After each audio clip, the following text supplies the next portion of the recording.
Dalam pembelajaran ini, kita akan mempelajari siklus sel. Siklus sel ini adalah masa hidup sel somatik euratik. Sel somatik adalah sel apapun dalam tubuh suatu organisme kecuali sel kelamin. Seperti sel sperma dan sel telur, siklus sel menggambarkan urutan pertumbuhan dan pembelahan sel. Sel menghabiskan sebagian besar hidupnya dalam keadaan yang disebut interfase. Interfase memiliki 3 fase, fase G1, S, dan G2. Interfase diikuti oleh pembelahan sel yang memiliki satu fase M.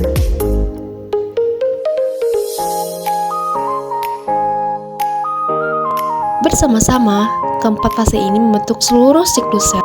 G1 dan interfase kadang-kadang disebut fase pertumbuhan 1 atau fase celah 1. Dalam G1, sel sibuk tumbuh dan menjalankan fungsi apapun yang seharusnya dilakukannya. Perhatikan bahwa beberapa sel seperti sel otot dan sel saraf keluar dari siklus sel. Setelah G1, karena mereka tidak memelah lagi, sel memasuki fase S setelah tumbuh hingga titik di mana ia tidak mampu berfungsi dengan baik dan perlu membelah. S adalah singkatan dari sintesis yang berarti membuat karena salinan DNA sedang dibuat selama fase ini.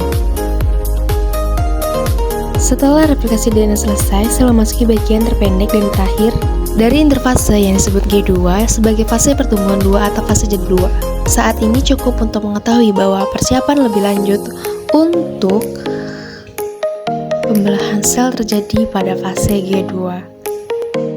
Setelah interfase berakhir, sel siap untuk membelah sel yang terjadi pada fase M. Fase M memiliki 2 peristiwa utama, yaitu mitosis, pembelahan inti sel, diikuti oleh sitokinesis, pembelahan sitoplasma. Jadi, di akhir fase M, Anda memiliki 2 sel anak yang identik satu sama lain dan identik dengan sel aslinya. Proses yang menakjubkan proses tersebut disebut mitosis. Dalam proses mitosis, satu sel membelah menjadi 2 sel anak.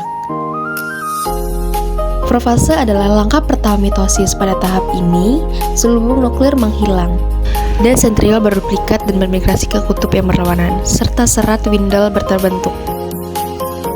Langkah kedua adalah metafase. Pada tahap ini, kromosom tersusun di tengah sel membentuk lempeng sel. Langkah selanjutnya disebut anfase. Pada tahap ini, protagis bergerak ke kutub yang berlawanan dari sel.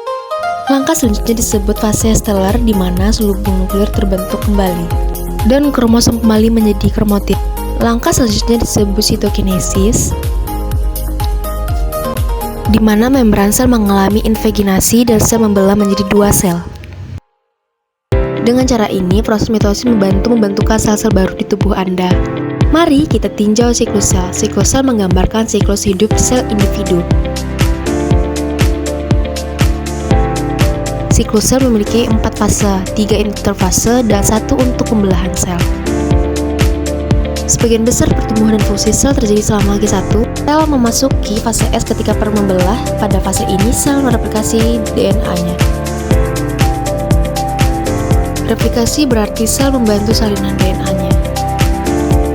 Pada G2, sel menjalani persiapan lebih lanjut untuk membelah sel. Akhirnya, kita memiliki pembelahan sel di fase M. Fase M terdiri atas mitosis, yaitu pembelahan inti, dan sitokinesis atau pembelahan sitoplasma. Apa yang terjadi ketika kulit kita terluka? Mengapa tubuh mampu memperbaiki dirinya sendiri? Saat luka terjadi, jaringan kulit mengalami kerusakan. Tubuh segera mengaktifkan mekanisme darurat, sinyal kimia dan faktor pertumbuhan dilepaskan, mengarahkan sel-sel imun dan sel-sel pembuatan jaringan untuk menuju area terluka. Sel-sel di sekitar luka masuk ke dalam siklus sel. DNA direplikasi, lalu sel membelah menghasilkan 2 sel anak identik. Sel-sel baru ini membentuk diri dan bergerak menuju luka, menggantikan jaringan yang rusak dengan material baru. jaringan baru mulai menutup luka. Pembuluh darah menutup kembali untuk menyuplai nutrisi dan oksigen. Proses regenerasi selesai.